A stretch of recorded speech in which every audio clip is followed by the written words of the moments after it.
Book title: Black Leopard, Red Wolf ISBN-13 to 978024131515583. Author: Marlon James Publisher. Hamish Hamilton Guideline Price, £20. Marlon James won the 2015 Man Booker Prize for A Brief History of Seven Killings. His next venturous and ambitious fantasy trilogy, Dark Star, of which Black Leopard, Red Wolf is the first installment. At 620 pages, it's a big book, but also one of the bravest and boldest pieces of contemporary fiction I've read in years. I first encountered James's striking, uncompromising voice with Seven Killings, and this same, often abrasive directness turbo-powers his new, literary fantasy, without a single lapse in energy or nerve.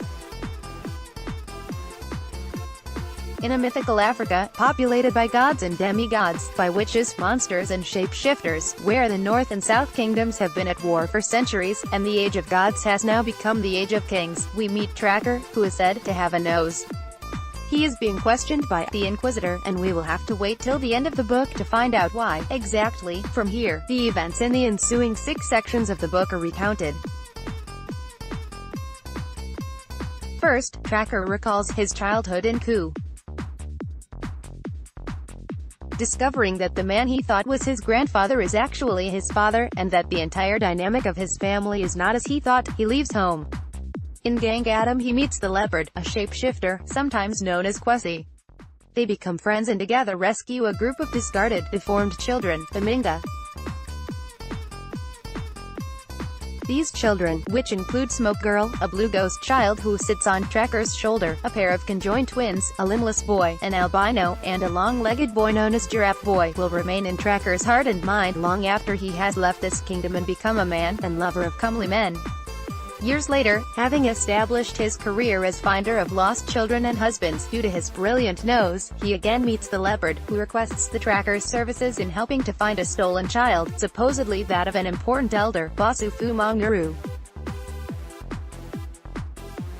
What unfolds next is a magnificent, action-packed saga, as Tracker, true to his wolf-like instincts and sense of smell, uncovers the many layers of lies in his new undertaking.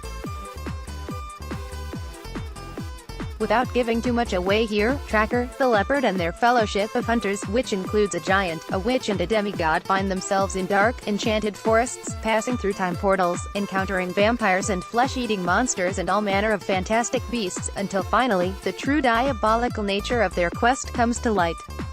As with all such quest stories, en route we learn many backstories and histories, including the tale of how Tracker got his one wolf eye, and there is love and tenderness, too, in what are some of the most beautiful and moving passages in the book. The novel, which comes with detailed maps and geographical descriptions, is structured into 6 mostly linear sections. There is some backtracking, and while traces of Tolkien, Angela Carter, George R.R. Martin's Game of Thrones are clear enough here, there are also other literary influences at work. With the 10 and 9 doors, time portals effectively, I was reminded of C.S. Lewis' Narnia, though this is a very dark Narnia.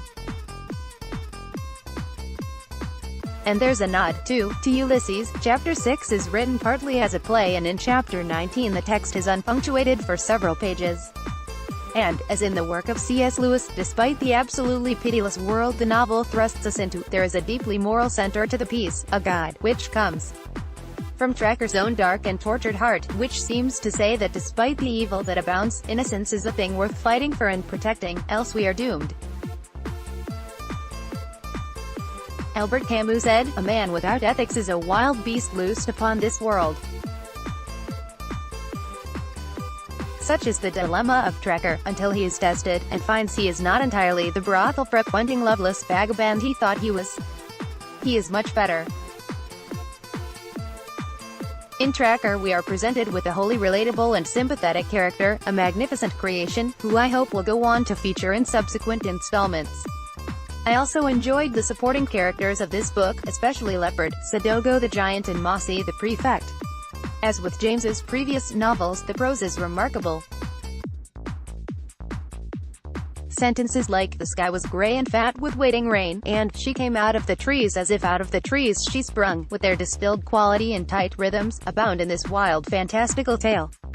Neil Gaiman states that Black Leopard, Red Wolf is the kind of novel I never realized I was missing, and this will undoubtedly be the opinion of the book's hopefully wide audience. I look forward to books 2 and 3 in the series.